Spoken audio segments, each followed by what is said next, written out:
So we're here in Slovenia with Service UK and we're after chamois. Now these are absolutely beautiful mountains. We're in the Slovenian Alps. It's pretty high up here. I can feel the air is thin on my chest. The guys have brought us up here. It's about 7 o'clock in the morning and the sunshine is just beaming through here. It's just breathtaking. You can see there's some pretty steep stuff for us to contend with today. But the guys are currently up there in an observation point trying to find where the chamois are. They'll be on one of these faces somewhere, feeding, lying up in the sun, generally going about their business. Now we've already seen a couple of herd of mouflon, plus the guys are looking at Alpine ibex, which is one of the most highly sought after trophies in the world. So now it's just about watching, having a look, glassing the mountains, and seeing if we can pick our chamois. Chamois are a curious goat antelope species native to mountains in Europe. Known to the locals as gemps, they live high in the mountains and offer some of the most challenging hunting experiences. Part of what makes chamois hunting such a challenge is their size. Fully grown, they reach a height of just 70 to 80 centimetres, meaning that you need to be super accurate to make a clean shot. Both males and females have short, straight horns that hook backwards near the tip, and their fur is a rich brown in the summer but turns a light grey in the winter. Chamois have several distinguishing features, including white contrasting marks on the side of their head, pronounced black stripes below the eyes, a white rump, and a black stripe along their backs. They are beautiful animals and will make a fine addition to any trophy room. So what better way to start our brand new series of Apex Predator than to test my mettle against this most challenging of quarry species? We're hunting with Service UK high in the Slovenian Alps, close to the border with Austria. Slovenia is a small country in Eastern Europe and was once part of the former Yugoslavia. So hunting chamois appears to be very similar to hunting mountain goats or sheep up in the Rockies in somewhere like British Columbia. You start reasonably high up, glass all the slopes and look for fresh tracks in the snow. Now just in front of me here there are some fresh tracks, but they look like something bigger than a chamois, probably a mouflon or something like that. But my guides tell me that there are chamois up there, but they're pretty high up that peak at the moment, so we're going to have to spot them and then try and figure out a route to get up to them.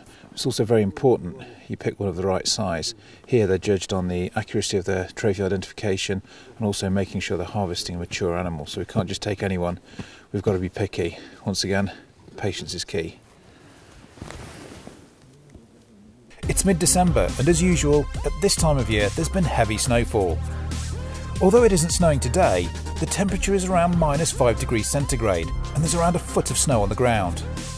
In these sub-zero conditions, it's important to be wearing the right gear. For this epic mountain hunt, I'm wearing a combination of gear. On the bottom, I have the lightweight waterproof Deer Hunter Montana trousers, and on the top, my heavyweight Deer Hunter Rusky jacket, both in Realtree Extra.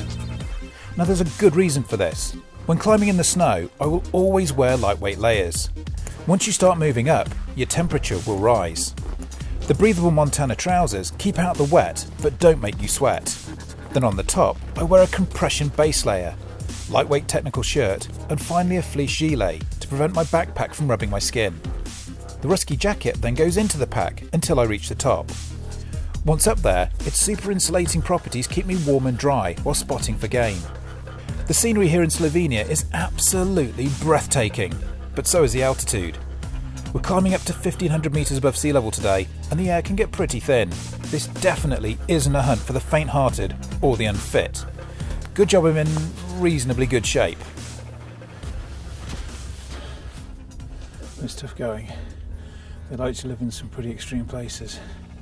One thing's for sure, we're not going to see them from down there, so onwards and upwards. Extreme hunting conditions demand reliable equipment, and I'm an experienced mountain hunter and know just how frustrating it can be to be let down by equipment that's not up to the task. I'll have no such trouble on this hunt. I brought my trusty Ruger M77 HAWKEYE Standard and 300 Win Mag.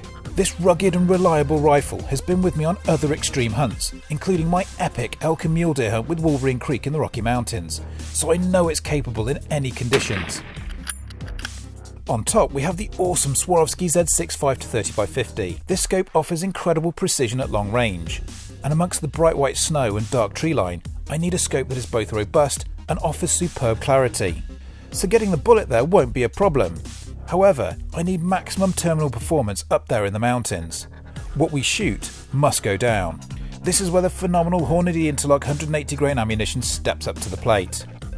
Loaded to ensure optimal pressure, velocity and consistency, these are perfect for making a precision long shot in tough conditions. You can't shoot what you can't see, so taking up the job of spotting the game are the incredible LEICA GEOVID 10x42 rangefinding binos. Crystal sharp image and innovative laser rangefinder take the guesswork out of judging distance. We spot a chamois wandering alone on the opposite mountainside, but decide against changing our course at this stage of the climb. He's spared for now.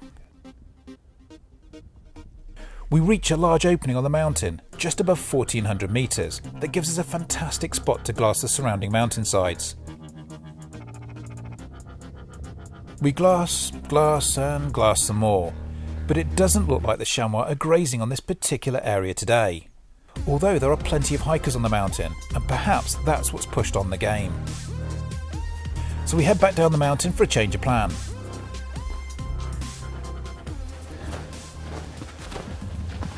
So, we've been all the way up to the top of the mountain, had a good glass around. There's an awful lot of hikers and climbers on the mountain today, so we haven't actually seen many animals, maybe 10 or 15, but scattered really high. So now we're going to head down, check out a neighbouring valley to see if there's anything in there, see if the activity in this valley has pushed them over the ridges, and then if not, we'll be back at it tomorrow.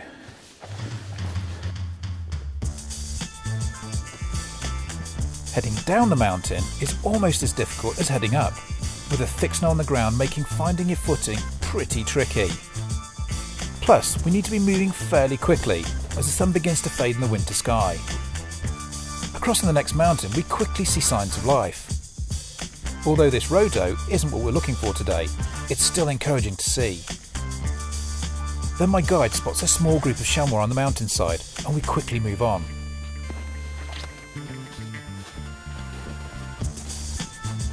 As they keep their eyes on the chamois, I can't help but feel that maybe climbing a second mountain today isn't going to be fun. The chamois absolutely love these steep mountainsides, and their brown and grey fur can be tricky to spot amongst the rocks and trees. As we settle into position, I can see a beautiful male chamois sat overlooking the valley below. Nestled against a tree, I get myself into a good shooting position and lock the Swarovski's crosshairs onto the chamois. As he sits up there on the mountain surveying all below him, I lay in wait. As soon as he stands and begins to move, I plan to take my shot, but this will not be easy. At 270 metres and a pretty steep incline, this is a tricky shot, especially on such a small animal. I've got to take into consideration the wind blowing up the mountainside and the bullet drop at this distance. There's little margin for error. Time is also against us, and if he gets spooked and begins to move too quickly, I could have a moving target. I wait patiently as our chamois sits happily on the mountainside, chewing the cud. Then all at once he stands and makes a move, but is soon behind a few tree branches. At this range I can't afford for the bullet to ricochet off a branch and miss, or worse still, wound the animal. I wait for the right shot, but he soon moves behind another bush and is fairly well covered. Above him emerges another, slightly smaller chamois, standing straight onto us, but I'm locked clearly onto my own chamois. He's behind a bush, but with a Swarovski scope I can see him clear as day, and my guide gives me the all clear to shoot. The shot connects perfectly, and the chamois drops on the spot, then tumbles down the mountainside below. Pinpoint accuracy from the Rugram 77 and Hornady Interlock. So, holy Christ, that's a waiting game. And that's a big chamois. So, he sat there just chewing the cud, nice and relaxed. We had to wait, couldn't take the shot sitting down. 270 metres. Once again, exactly the same when we're in Wyoming. This Rugram 77 HAWKEYE put that 180 grain Hornady Interlock in exactly the right place.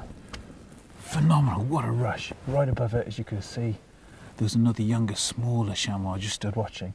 I couldn't get a shot on mine, went behind a bush. It was feeding down, I could see the outline of it. He told me to take a shot through the bush, but I just needed to make sure I could see fur first. And that's the result. Beautiful chamois across the ravine, 270 metres. and I'm totally happy. Let's go and have a look. My guides advised me against following them up the mountain to retrieve my prize. But after all the climbing we've done already, I don't mind giving this one a miss.